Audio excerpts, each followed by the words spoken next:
ये ना मेरे शिरडी आने के पहले की तुम्हारी परीक्षा चल रही है, जो हर बार चलती है।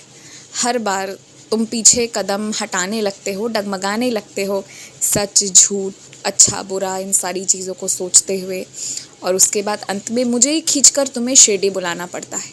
और अब की बार भी वैसा ही कुछ हो रहा है।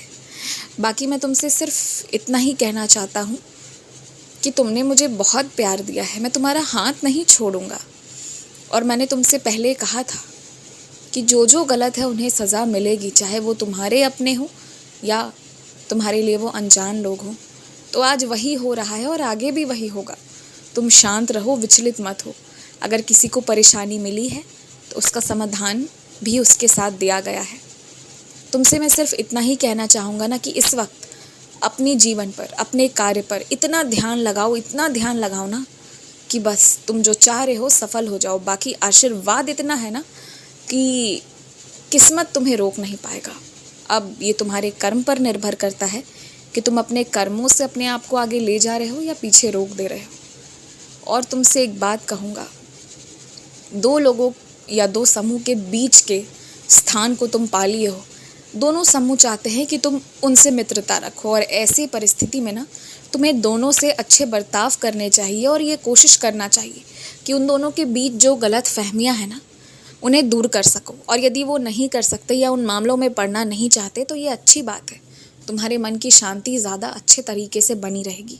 लेकिन फिर ऐसी परिस्थिति में ना गलत फहमियों को उत्पन्न करने वाले कोई बात मत कहना, चाहे वो बात कितनी भी सही क्यों ना हो। और एक बात कहूँ, कौन अपनी निजी ज़िंदगी में क्या कर रहा है इस बारे में उसके पीठ पीछे जिक्र करने से पहली बात तो कोई फ़ायदा नहीं, और दूसरी बात, उस बच्चे ने क्या झेला है, क्या प्रताड़ित किया गया है उसे, इसका तुम्हें अंदाज़ा भी नहीं, जैसे तुम्हारी ज़िंदगी का किसी और को अंदाज़ा नहीं।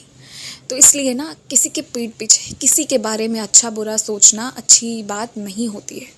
और सबसे बड़ी बात, तुम्हारे पास इतना समय होना ही नहीं चाहिए इस वक्त कि किसी के बारे में बात करने में अपना समय बर्बाद करो। लेकिन जिन लोगों के साथ बैठकर थोड़ी देर हंस बोल लेते हो, अपना मन हल्का कर लेते हो ना, उन लोगों के साथ थोड़ी देर ज़रूर बैठा करो। वैसे बैठे रहने से ना तुम्हें सफलता बहुत आराम से अच्छे तरीके से मिल जाएगी। और अब तुम अपना नाम, अपने परिवार का, अपने साईं का नाम रोशन करोगे अपनी लगन से, अपनी इच्छा शक्ति से। तुम अपने कार्य वहीं किया करो जहाँ से तुम उसे अच्छे तरीके से कर पाते हो, और उन स्थान को त्याग दो जहाँ तुम्हारे लिए बहुत सारी परेशानियाँ रहती हैं। क्योंकि तुम्हारे काम अच्छे से हों ये बहुत ज़रूरी है। यही तुम्हारी ज़िंदगी को एक नई दिशा, एक नई उम्मीद दे रही है। और कई अरसों के बाद अब जाकर तुम वापस से एक नई उमंग से जीना शुरू किए हो, जहाँ ना डर है ना भय है। तो मैं चाहता हूँ कि ये पूरी ज़िंदगी बरकरार रहे।